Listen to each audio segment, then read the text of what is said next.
Untuk mendukung Belajar Bentar, kalian bisa mengklik subscribe. Halo, selamat datang di Belajar Bentar.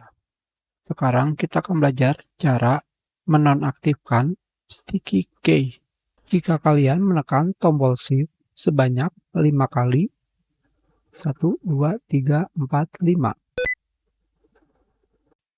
akan terdapat bunyi dan akan muncul pemberitahuan mengenai sticky key. Di sini pemberitahuannya adalah apakah kalian ingin mengaktifkan sticky key.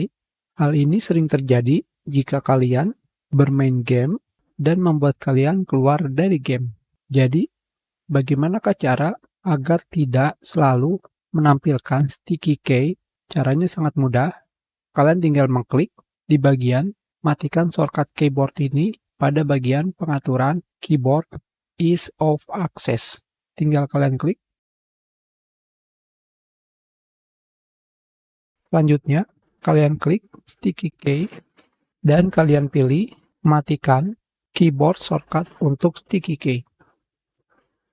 Sekarang, berapa kali pun kalian menekan tombol shift, tidak akan muncul sticky key.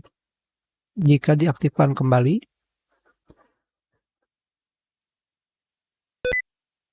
sticky key akan kembali aktif ketika kalian menekan tombol shift sebanyak 5 kali. Kita sudahi pelajaran kita. Terima kasih.